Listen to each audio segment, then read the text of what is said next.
You're listening to Hashtag No Filter with Zack Peter. That's me, your naturally platinum blonde pop culture connoisseur. I'm the reality TV junkie, self-improvement addict, and host with only the hottest tea spilled fresh weekly. For more hot takes, go and give us a follow at Just Plain Zack. I always keep it funny and I always keep it cute. And if you're like me and you want to stay up to date with the latest reality tea, you can always give us a follow at No Filter with Zack on the Instagram or join our private Facebook group. The link is in the description below. I hope you are like me and you are getting litty city this summer with my new No Filter wine, 4 fun cans inspired by some of the most iconic Housewives moments. Very, very strong, 12.8% alcohol, but less than a gram of sugar. So you'll be getting litty city, but you won't be getting hungover the next day. You're going to want to go to nofilterwine.com to stock up on this delicious, light, crisp rosé.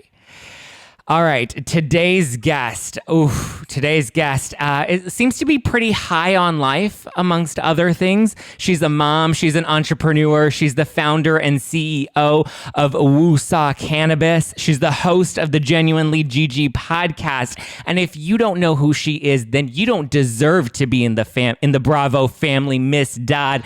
Please welcome Shahs of Sunset's new voice of reason, Golnesa, aka Gigi.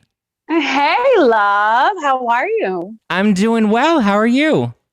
I'm good. I love that little intro you just gave me because if you don't know me, you should not be a part of that Bravo family, honey. We all know who that went out to. Okay.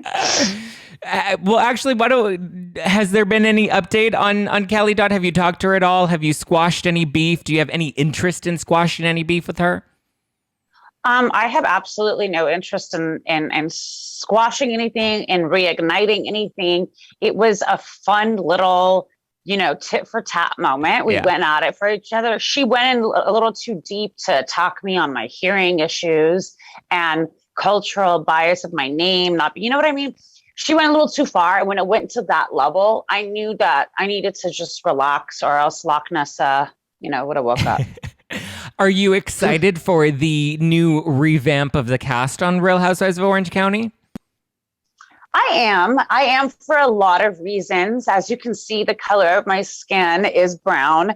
So it would be really fun to follow suit and just add a lot of inclusivity to a lot of these shows that have been predominantly one color, specifically when those shows aren't about that race. Like Shahs of Sunset or Family Karma, we're about our culture. We're trying to show the world our culture that has been suppressed for so many years. But like the Housewives, I mean, come on, you could be any color and be living in OC and be a housewife. So I would love to see some color come in. It's interesting because I've talked with Mike and with Reza separately on this show about representation on Bravo and how Shahs of Sunset really was one of the first, like before there was Family Karma and Mexican Dynasties and before the Housewives even became more diverse castings, you guys were one of the few on Bravo that was really shaking up culture, and you've been one of the longest running shows on Bravo with a predominantly cast of color. Was there any nervousness about coming on the show? Because Mike talked about how he was a little hesitant to join Shahs of Sunset because of, Persian perception. How did you feel coming in? Well, if you guys haven't noticed in the last 11 years that I've been doing Shahs, that I really don't follow suit when it comes to these Persian, things. I was raised very differently by my parents, God bless them, that we were able to see all around our box. There was no box. It was open. You know what I mean? So to be able to be a part of something like this was a big deal for me, because for me, it was Iran. Even though I was born in Los Angeles, Iran is somewhere I visited every single year of my life. I spent my entire summers there every year until Shahs of Sunset. Unfortunately, it's not a good look for the government officials over there. And so I'm a little nervous about re-entering after being on Shahs. But it's such a beautiful country outside of that. The culture is so deep rooted. We go all the way back to the Persian Empire. You know what I mean? We were the richest empire and the most powerful empire in the world for many, many, many, many years. So to be able to give the world doses of that every season, it's just like, look at us. This is what we're doing. Was I nervous? Fuck no. I was tatted up by the time I was 13, been arrested multiple times, piercings, tattoo, kicked out of schools. Hell no. I didn't give a shit. I wanted to show them, like, yeah, this is what it is. And all the Persians were like, that is not what we are like. Shahs of Sunset is not what we are like. Honey, those are the same Persians chasing us down the street today, asking us for a picture. So yeah, we did that. And I mean, like I said, you guys have been one of the longest running outside of like the Housewives franchises, and you're still going strong. I mean, this was a great last season that you guys just had. It's nice to see your progression. How is mommy life? How do you feel like it has balanced you or not balanced you? I found balance before I decided it was time to get pregnant. And I pray that all people who become parents kind of take that initiative and understand that you really got to get your shit together before you decide you're going to create and raise a human being. It's all cute when they're in diapers and you get to change their outfits and they say, mama, dada, but then they turn into teenagers and adults, and you have to know how to shape that. So I was balancing when I decided, you know what, it's time for me to get pregnant. I think I'm stable mentally, financially, psychologically. So, it's just an added perk to that. It puts things in perspective now that I'm a mom. I don't spend money ridiculously like I used to. My God, speaking of spending money, these fucking preschools are so expensive. It's like a college tuition for a preschool. Oh my God. Like he could just, I don't know, watch Barney, maybe. I don't know. Baby Einstein. So in the most recent episode, though, you talked about struggling with this like feeling of being selfish about being a single parent. How are you feeling about that now? Oh man, I think that's just the start of this feeling. And I think the feeling will amplify throughout different stages of Elijah's life. I think that it's always going to be in the back of my head as a fear and a concern. And I don't want it to be so present in my mind that it ends up coming out in my actions. So I try to be very vocal about it so I can get people's feedback. I can get people to criticize me. I can get people to ridicule me, and I can get people to guide me, because through all of that talk, something is going to make sense for me. You know what I mean? So it's really being able to talk about it and display this lifestyle on Shahs. It's not a traditional lifestyle. It's still a taboo for a younger, attractive, a woman that doesn't have fertility issues to go off and get a donor and raise a child by herself. It's still frowned upon, so to speak. So I'm happy to be an image for women, for gay men, for people who are having issues, that this is an okay thing to do if you're ready. And I appreciate that, because I'm at the place in my life where I'm like, you know what? If I don't have a partner I want to be a parent. I want to have a child in the next 5 years. If I don't have a partner that's willing to do that with me, I'm more than comfortable doing it on my own. And I think it's because I saw so many like strong women in my life that were able to kind of hold it down on their own, that I was like, that's my inspiration. And I know, I can do that if I want to do that. And I'm preparing myself to do that within the next 5 years. But one of the fears that I have is being worried about not, and I guess this was kind of the sentiment I got when you were talking to MJ on the show, was about the lack of support of having a 2-parent household, and whether or not you feel like you're depriving your child of that 2-parent household, and how you're compensating for that and navigating that with Elijah. I love that you asked me that question, because that is the actual educated question to the scenario. It's right there. And it's not about me being financially, emotionally, psychologically stable. I am all those things. But you have to understand, as our parents, male or female makes no difference. 2 different beings that we grow up and look up to have 2 different life experiences, 2 different sets of understandings, 2 different sets of ways of disciplining and raising and teaching. So you as a child get to grow up and make your own decisions. Usually mommy and daddy, or daddy and daddy, mom, have similarities in certain things. And that works out. The child sort of follows in that way. But still, there's that option of going to the other parent to vent that I don't understand this. And one other parent might be able to explain it to you that, you know, in a way that I couldn't. And I'll be honest with you, like my first reaction was like, what am I going to do when he starts masturbating? What do I say? Yeah. And I said it to my dad, and my dad started laughing. He's like, it'll be fine. You know, but these are real questions. Right. They're real questions. And then I think about women who got knocked up randomly by a man, and the man wants no parts to it, or the husband is in the army and has to go away to war, or passes away for some, you know, unforgiven reason. And women end up like that. But you know what? It's not a choice. Right. So the child doesn't hold it against the mom that you did this to me on purpose. You purposely didn't give me a dad. That is where I stand. That is my fear. I love all the support that I'm receiving from single parents out there, because it's pouring in and my heart is just so full with it. But I'm like, but I did this on purpose, and you maybe were a victim of your circumstance. Right. And my child is going to be mad at me for that.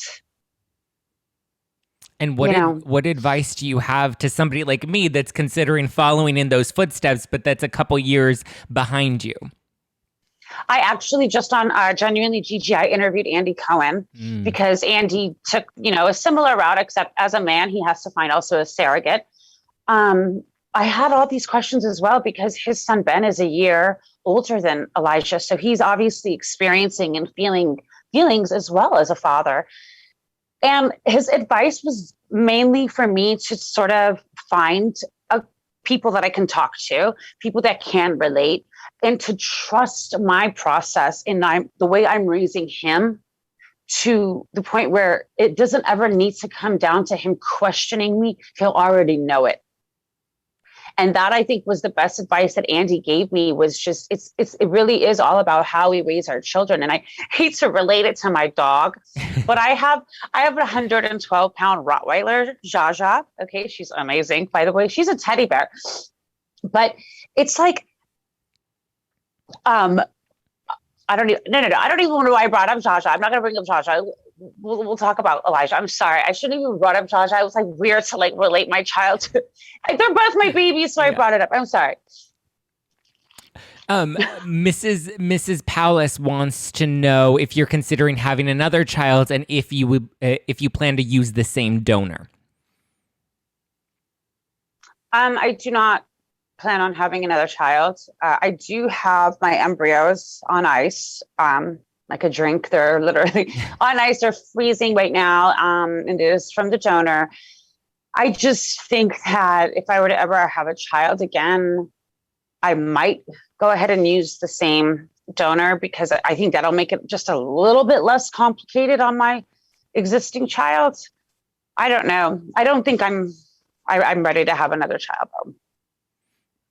That's fair. I mean, this is a big step for you, and I mean, I think anybody, you know, it's a lot. My autoimmune disease took a very giant step backwards from the loss of my initial pregnancy, my IVF round.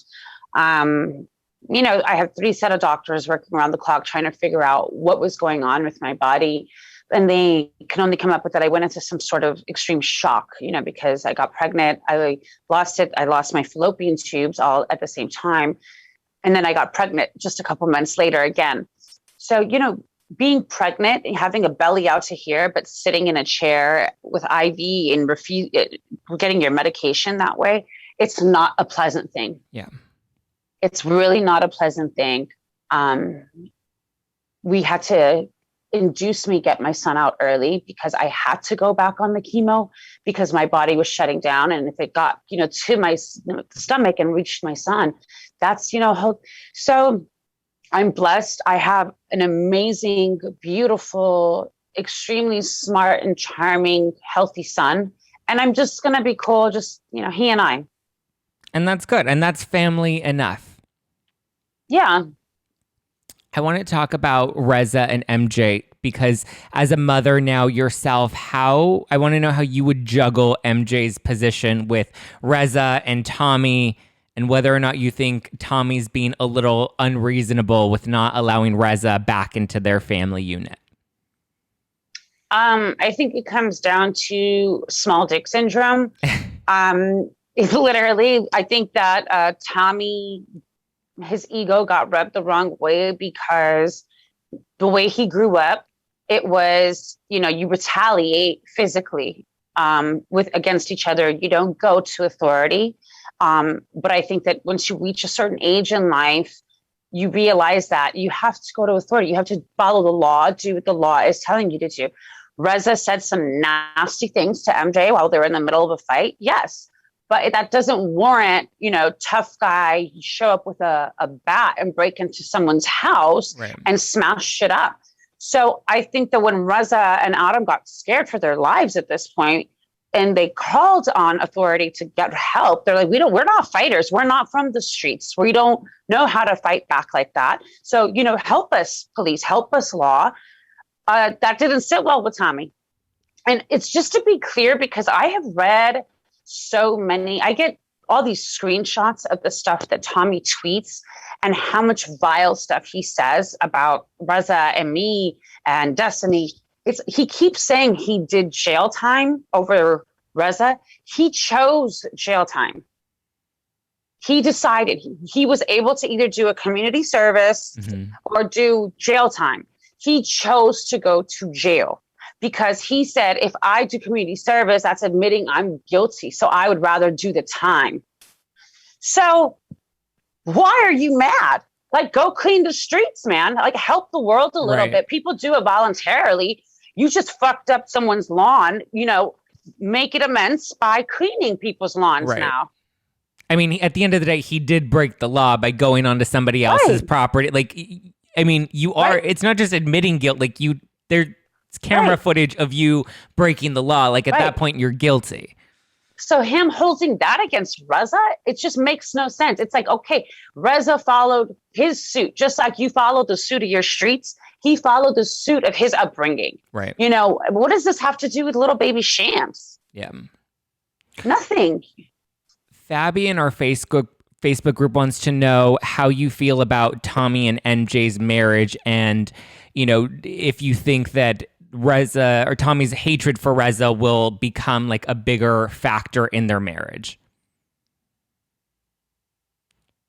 No, I don't think that Reza's situation with MJ will at all be any factor in MJ's marriage to Tommy, because I think Reza has seen certain things in MJ where, regardless of Tommy, their friendship will probably never be the same again. I think Reza has made multiple efforts, and you guys will even see it happen. That effort happening again in the reunion, and him getting shot on again and again. So it's like, I think that the damage is there regardless of Tommy. And I don't think MJ is going to let go of Tommy, because there are not too many people that I know that will stay in a marriage like that with her. Do you think Reza will ever get to meet baby Shams?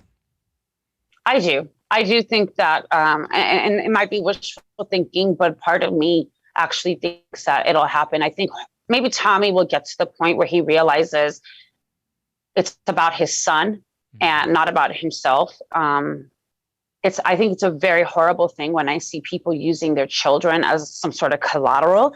Like, you piss me off, you can't see my kid. Like, what the fuck? Yeah. Who does that? You're only hurting the kid at the end of the day. Exactly. So that's really setting an example for your child. I would never be okay with that if that were Eli. Eli can see anyone as, if I know that they love my son and they want the best for my son, I don't care if we're in a, current beef, whatever. Erica Earl on Facebook wants to know if you think Reza was only nice to you because of the fight with MJ. 100%. That's what I thought. 500 million%. That's what I thought. And it took me, I would say, 2 years to see differently. So I lived 2 years of our friendship since they saw us make up at Reza's housewarming party, 2 years ago. I was on guard and I was scared constantly. I'm like, all right, it can't be a coincidence that all this shit is happening with his BFF. And I happen to hate his BFF. And now he wants to be cool with me, form this alliance. This is what Reza used to do when he hated me. He would get everybody on his side. I'm like, okay. So I made sure to have my perimeter around him and just not get sucked into his shit.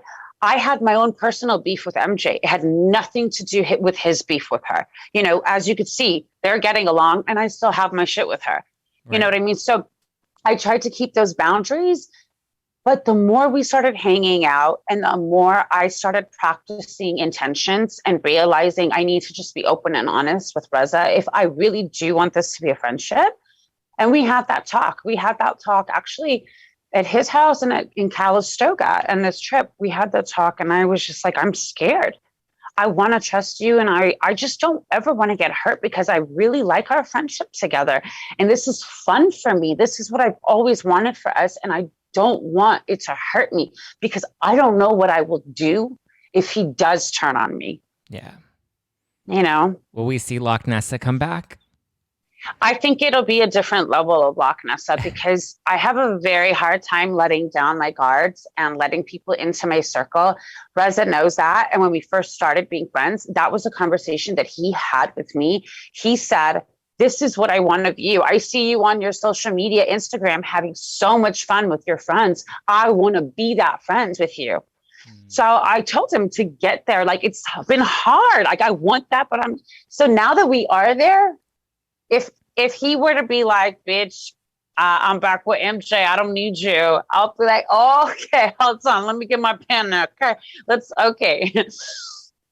No, I hope that we could remain friends and just grow from here because it's been really fun being friends with him.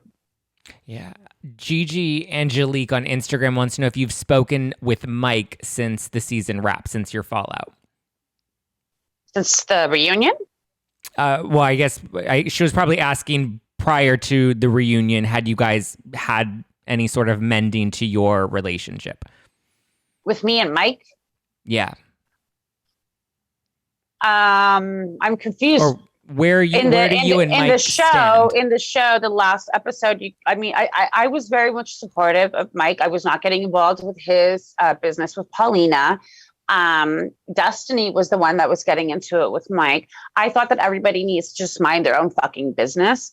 I do not condone cheating. I do not think it's okay. I am into polyamory, but that has nothing to do with cheating. It has to do with being open and honest. And I was trying to tell Mike, just be honest about what what you do. Just be like, this is what I like. That's where it ended. It took a whole nother turn at the fucking reunion though. And I got called out of my name by the only person that was supporting him was me. And he called me out of my name. So it went left. It went left very fast.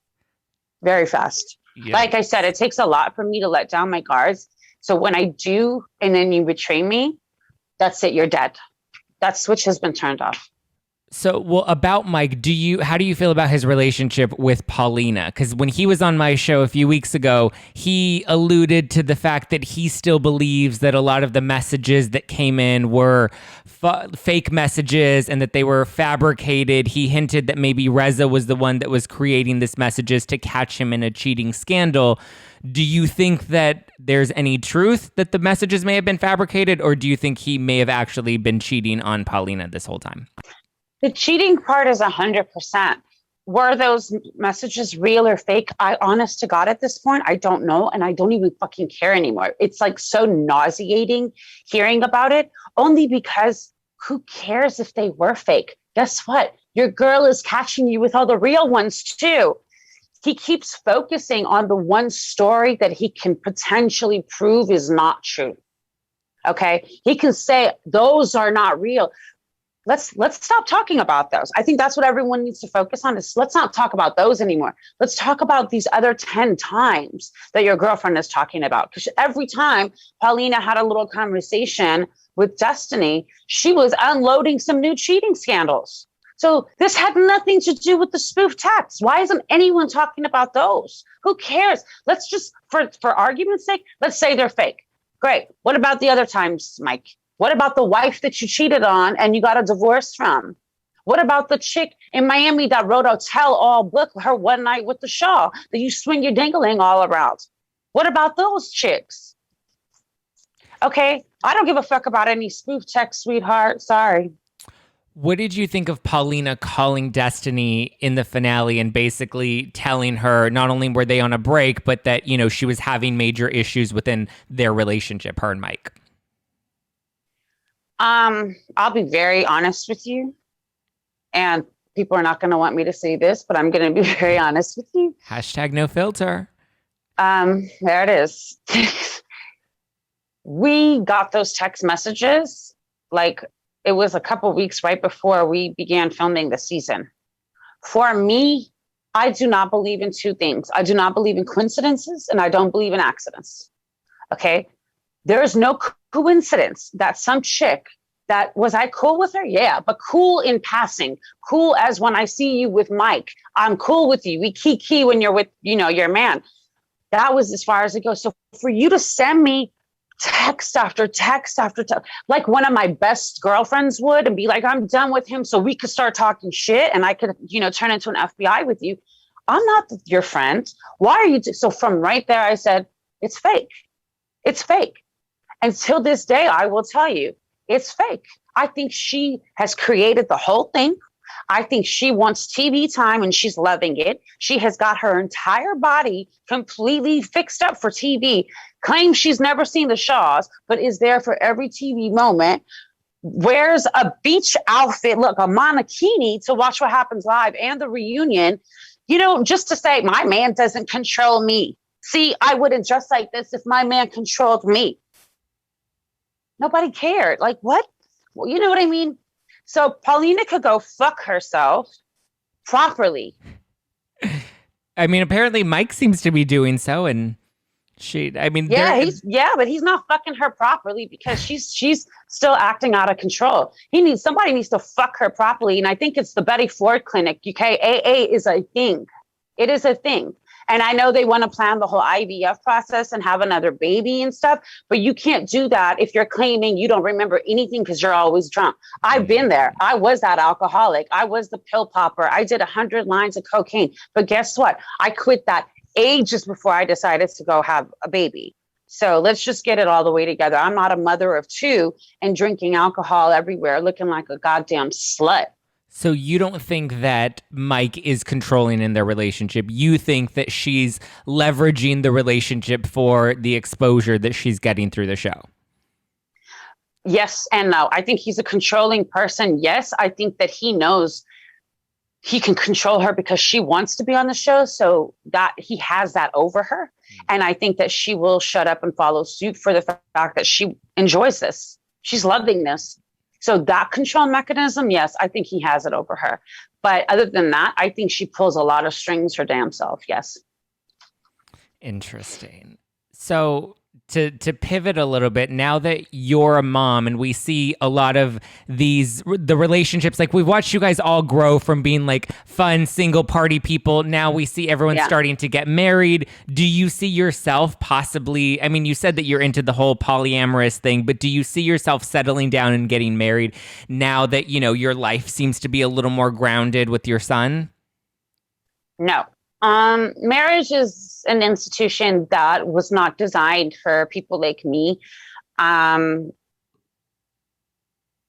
you just said, I just discovered polyamory and I haven't even really, gotten my feet wet with it because we've been in COVID and I can't really imagine, sharing saliva with a stranger right now.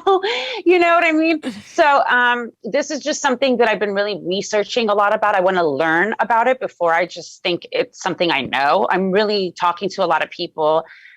Do I want a partner? Yes, I do.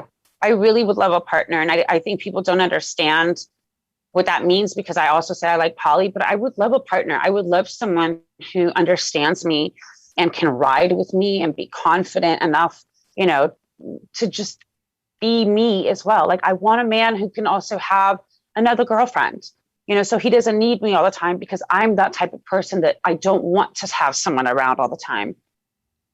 you know? Yeah, I think when people hear the term poly, they immediately think of like sister wives. What does poly mean to you? Like, is it you just having an open relationship, or is it you dating and being in committed relationships with multiple men? Like, what is that definition for Right. you?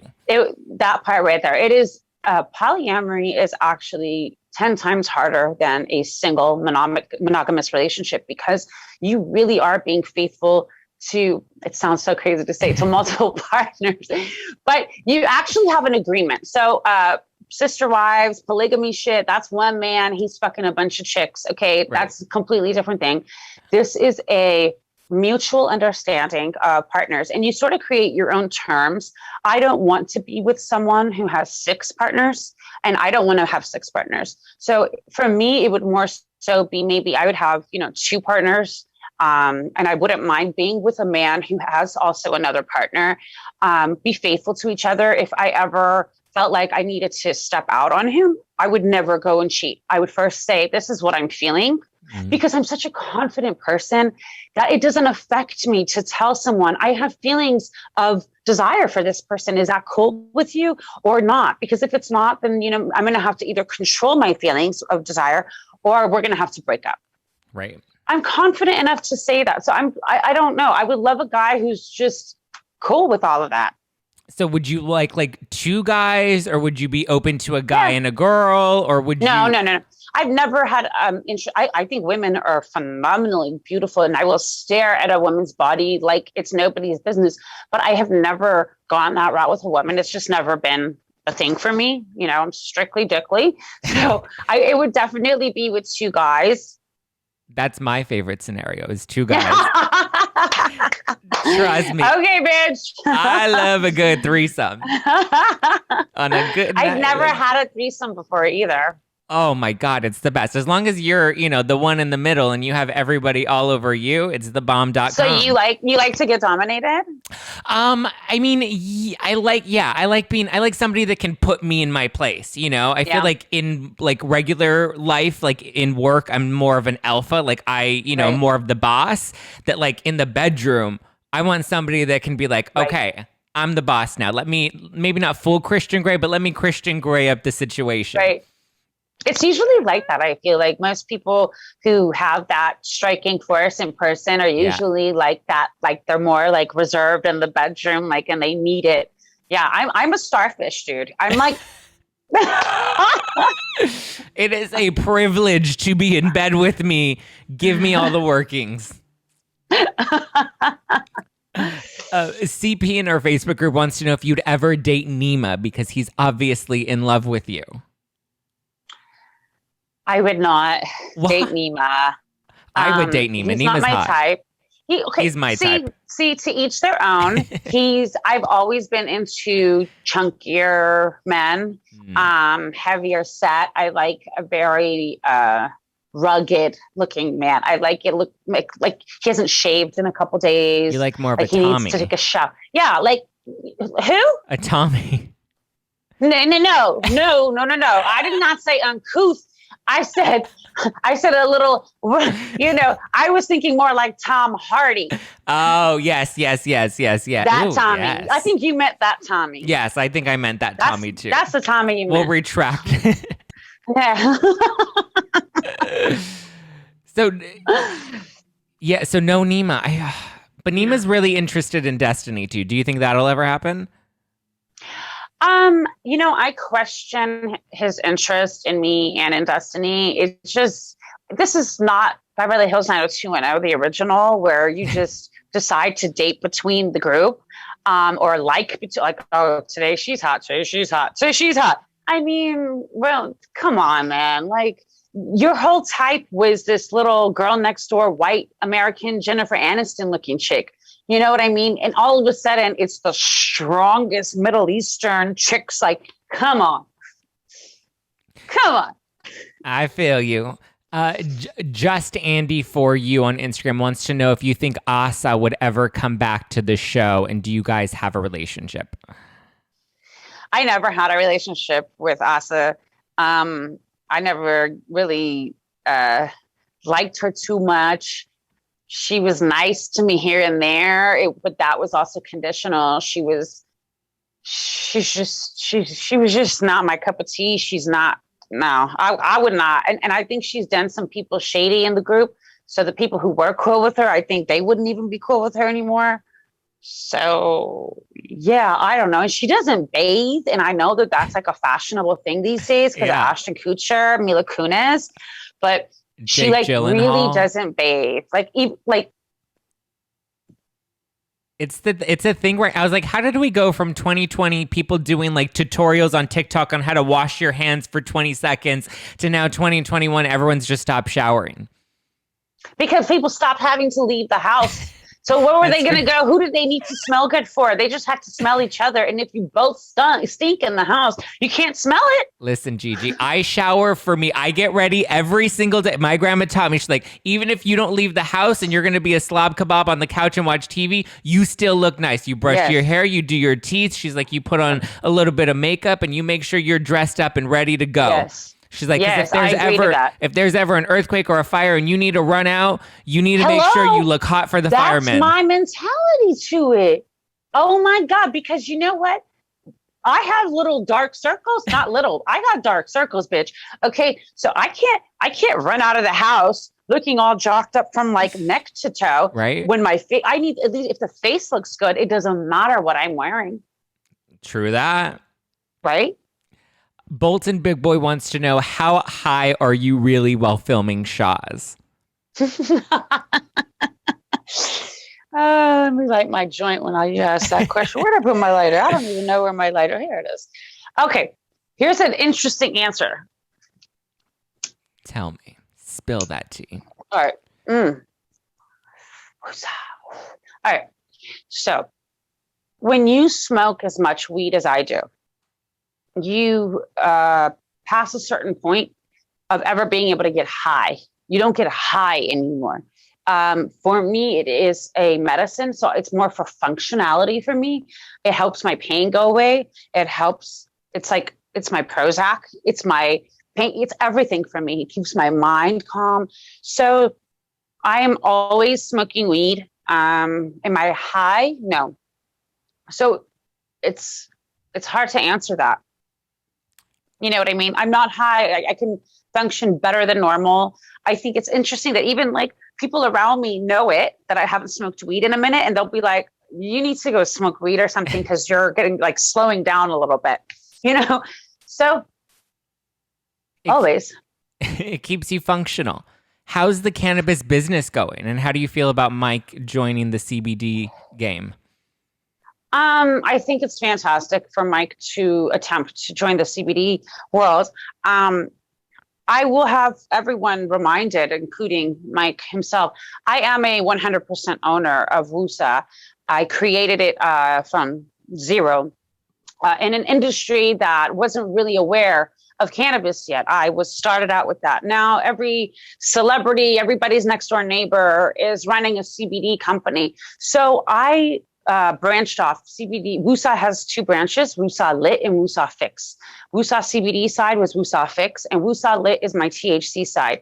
I am recently under new licensing, and I will be launching my WUSA THC actually this year. I'll be launching it. I was just waiting for COVID. I was going to launch it last year, but COVID, like, you know, I was the spikes, and I wanted to have like a little lunch party out of the dispensary, and you couldn't do that because of, you know, COVID. So it's launching this year. I have amazing flower. It's really good flower, you guys. Like fucking, you guys should know that I smoke good flower. Like, so it's good. It's good. We trust you. I trust you. Should. I do. So in the finale, we see that you took everybody on like a healing trip. Do you feel like there was any healing within the group once filming wrapped? Do you feel like everybody was able to kind of resolve and get back to somewhat of a group dynamic, healthier group dynamic? I think that the situation with Reza and Maris, it's so up and down with those two. Like, I think it ended the way it ended. We all were like, oh, this is looking good. Like, it looks like they're going to try to hang out on their own. But literally, she just wakes up on the different side of a bed some days. And she will write random messages to him that just throws him completely off. And it's like, dude, I can't trust moving forward. I don't know what is going on in her mind. So, and they have this whole legal case with the restraining order, and it's not getting better. It's getting messier. So the restraining order never got lifted? Nope, never got lifted. And he was being nice. And I'm not going to say anything. You guys are going to find out in the reunion. He talks about all of the restraining order legalities, and I'm telling you, I've watched this man make so many attempts and seen it get shot on. So I want the world to see. I just want the world to see it, because it's going to happen another time at the reunion. Okay. Well, I'm going to be tuning into the reunion, because I've been loving this season, and the trailer for the reunion looks juicy. So I know I'm ready. What did you like about this season? I mean, I liked seeing everybody in a different place. I feel like last season was really like juicy and scandalous because of the Reza MJ fight. But I'm like, with I think a lot of the fans, like, we need to have some closure to this. Like, we watched this friendship for so many years. They've been friends for 30 years that, I wanted to see them come back together. So I enjoyed watching that attempt. And I enjoyed you becoming like a voice of reason within the group, which was kind of just fun to watch. There was a lot of fun, light levity. And yeah, I like seeing them move in a more positive direction, Rez and MJ. And Nima's just my favorite to watch on TV. Nima, are you really crushing over him? Yeah, I got a good crush on Nima. Oh my goodness, that's so sweet. He's a very attractive guy. He can use some lip filler. But he's an attractive guy, gorgeous eyes. I mean, he seems a little fluid to me. Well, Nima, if you're listening to this and you want to slide into my DMs, I won't screenshot it. Oh my God. Thank you so much, Gigi, for chatting with me today. It's been such a delight to watch you over the course of how many seasons are we into Shahs now? 11? Honey, we're about to go into 10 and on to 10 million. Okay. I love it. You're going to be like the Kardashians at season 20. Yes. I love it. Where can we learn more about your cannabis business and listen to your podcast? You guys can follow me at Woosah. Follow my Instagram. It's fine. I'm going to be launching all the dates and information for my Woosah THC line. And you guys could definitely listen to the coolest podcast. Of course. Sorry, Zach. But you guys can listen to Genuinely Gigi anywhere that they play podcasts. Honestly, I'm a very different type of podcast, I think, than most people that would expect. I want to talk about controversy. I like to shake the table up. I want to just talk about controversial subjects that people are sometimes afraid of. So it's just been, oh my God, it's been so fun having this podcast. Sounds like you need to have Kelly Dodd on. What's that? I said, it sounds like you need to have Kelly Dodd on. Yeah, there's no controversy in her life. I mean, uneducated is simply uneducated. Yeah. No debate there. Yeah, I love it. Yes, definitely listen to Genuinely Gigi on all podcast platforms, especially right after you listen to #NoFilter with Zack Peter, which is available everywhere. Please leave me and Gigi a nice 5-star review, because they really help our shows grow, and we love that validation. I love that validation. I'm sure Gigi does too. 100%. 100%. Yes. It feels great. And don't miss the Shahs of Sunset reunion next Sunday, or this upcoming Sunday. Is going to be good. It looks like it's going to be feisty, and she seems to be doing some very fun things with some cucumbers, and it makes me want a Persian cucumber now, figuratively and literally. Thank you guys for listening to #NoFilter with Zack Peter. Give me a follow at Just Plain Zack. Follow the show at No Filter with Zack, and get my new Housewives Watching Wine at www.nofilterwine.com. Nofilterwine.com. Go and stock up right now. Send me your pics so that I can share them.